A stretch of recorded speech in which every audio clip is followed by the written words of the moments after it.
Olá, eu sou Marcelo Carvalho dos Anjos e vou falar hoje sobre iniciativas e indicadores e suas relações com planejamento estratégico, business intelligence, mapeamento de processos e balance scorecard. Só recapitulando, nos vídeos anteriores a gente falou um pouco sobre missão e visão. Imagina que eu sou um atleta e meu sonho é ser campeão mundial.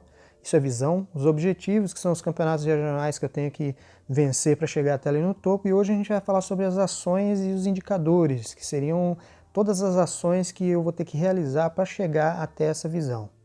Bom, eu coloquei essa etapa dentro de um subprocesso, pois várias coisas acontecem ali quase que simultaneamente, como a definição das iniciativas, em paralelo à definição dos indicadores, a criação do banco de dados de indicadores, a preparação das fichas de medição, a definição das fontes, a geração de documento para o TQC, e tudo isso tem como suporte duas metodologias, que eu coloquei o PDCA e o BPM, que é a gestão de processos, que eu vou falar um pouco mais adiante.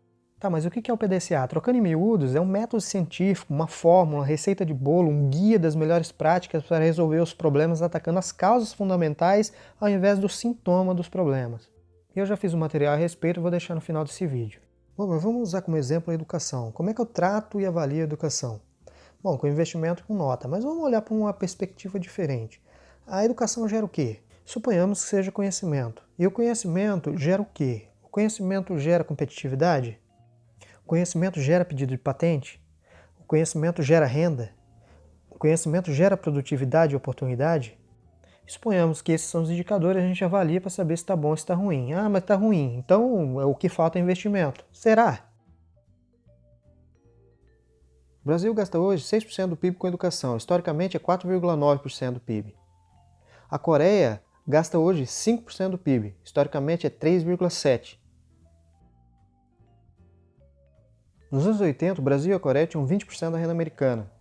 Hoje a Coreia tem 56% da renda americana e o Brasil 21%.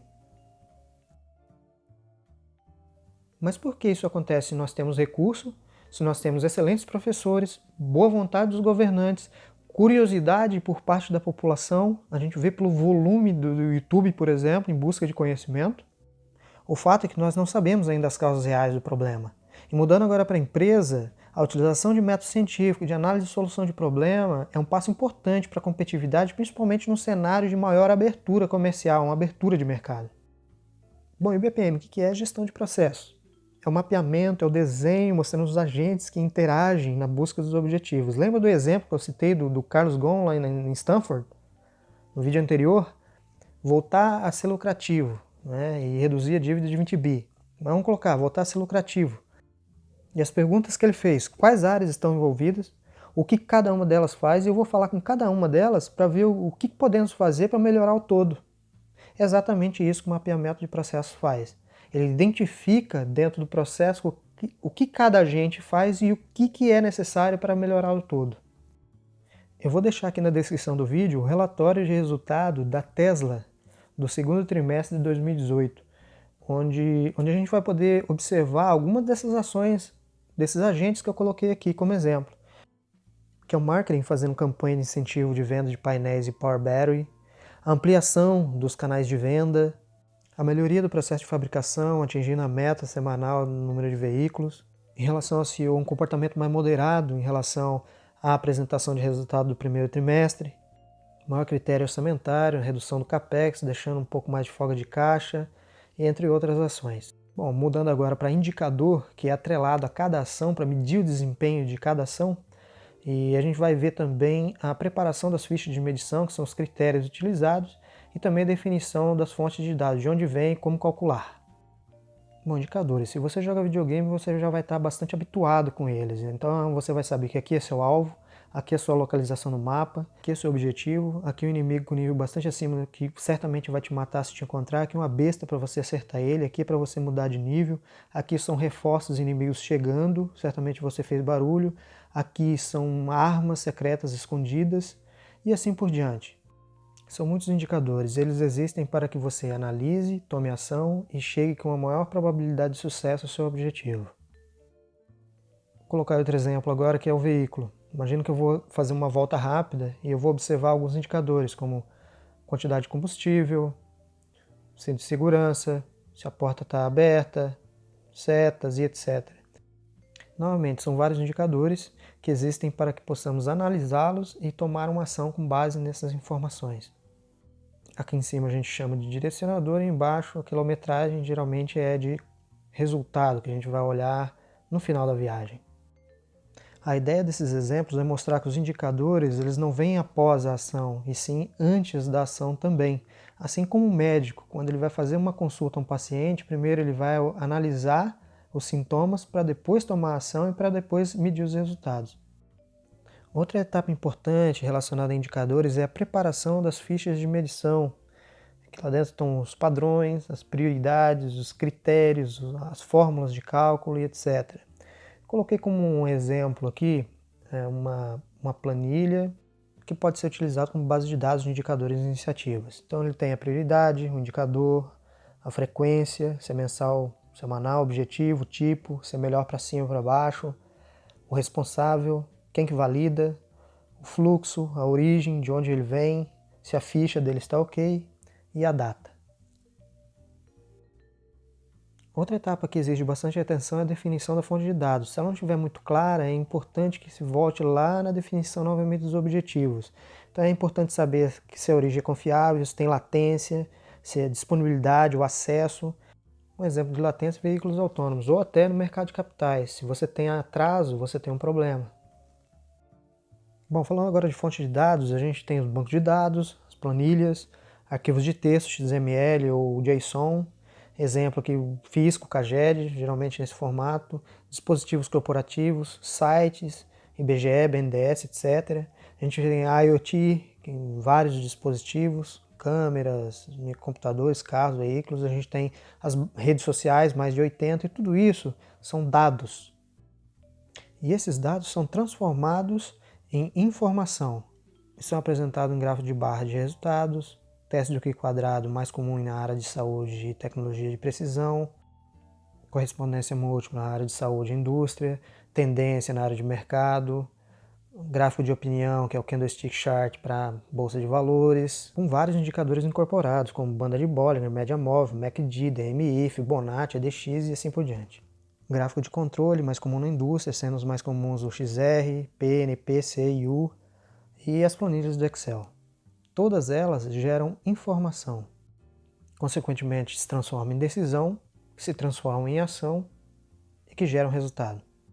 Mas Marcelo, como transformar dados em informação? É exatamente isso que a gente vai falar agora nesses desenhos aqui. Bom, se você é da área de tecnologia, você já compreende os termos Big Data, Hadoop, MapReduce, Machine Learning, Deep Learning, Inteligência Artificial, entre outros termos. Mas se você não é da área, eu vou tentar explicar de forma simplificada o significado de cada uma delas. Imagine que você é esse boneco aqui, ó, abra o olho e olhe ao seu redor. Você vai enxergar várias coisas de diversos padrões. Isso a gente chama de Big Data, é uma quantidade enorme de dados.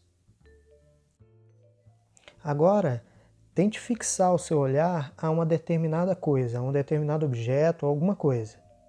Isso a gente chama de Hadoop, de processo MapReduce, que é o quê? É o mapeamento e a redução daqueles dados.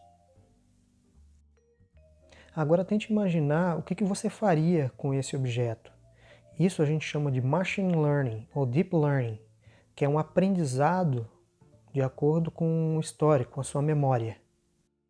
Agora conte para alguém o seu experimento, manda uma mensagem ou execute alguma ação. Isso é relatório de resultado ou ação. Ah, ok, Marcelo, mas você não falou sobre inteligência artificial. Onde que ela entra aí? É exatamente isso que eu vou falar agora. A inteligência artificial ela engloba todas essas atividades, esse conjunto de atividades, desde a obtenção dos dados, da transformação de dados em informação, da apresentação, da decisão, da ação e do resultado. Eu vou tentar explicar isso de uma forma diferente. Imagina que você vai atravessar a rua. Você olha de um lado para o outro, observa várias coisas ao mesmo tempo. A tua mente está cheia de imagens ali, isso é Big Data. Só que você identifica só objetos em movimento, isso é MapReduce. Você reduziu só para objetos em movimento e você desenha cenários, um de atropelamento, outro de conseguir passar rápido. Então hipótese 1 e hipótese 2. Isso é Machine Learning, você vai aprender com sua memória, experiência e conhecimento adquirido e toma decisão. E se você atravessa, isso é inteligência artificial. No caso, ser humano é inteligência humana, mas no caso de um robô, de um veículo autônomo, isso é inteligência artificial. Ah, e tem exemplo disso funcionando? Tem sim. Eu até peço desculpa para vocês que o vídeo está em inglês, mas eu vou tentar resumir um pouquinho em português para ficar mais fácil a compreensão. Bom, o vídeo ele se passa num torneio de tênis em Wimbledon, um torneio de tênis bastante famoso, e os agentes é IBM Sports. Ele vai utilizar câmeras, sensores, algoritmos. Imagine uma quadra de tênis. Dentro da quadra, eles vão monitorar os jogadores, as expressões da plateia, o áudio, os gritos da torcida, os apitos do juiz e etc. E o algoritmo, ele grava o vídeo, recorta, edita, acrescenta informações como velocidade da bola, tempo, ângulos diferentes, transforma isso em melhores momentos, manda isso para a TV e para os meios de comunicação, redes sociais, etc., captura e analisa os resultados da interação do público em relação a esses vídeos e disponibiliza os resultados em um tempo relativamente curto e sem interferência direta humana. E por que eu digo interferência direta humana? Porque indiretamente há muita interferência na construção de código, no design de câmeras, de dispositivos eletrônicos, etc. Então, a tecnologia, na verdade, ela não substitui o humano, ela apenas substitui a habilidade. Em determinada época era necessária essa habilidade e ela se transformou numa necessidade do ser humano com outras habilidades. Bom, e com isso eu vou ficando por aqui. Espero que esse vídeo tenha sido útil para você. Fique à vontade para avaliar, se possível comentar. Muito obrigado por assistir e a gente se vê no próximo vídeo. Um grande abraço.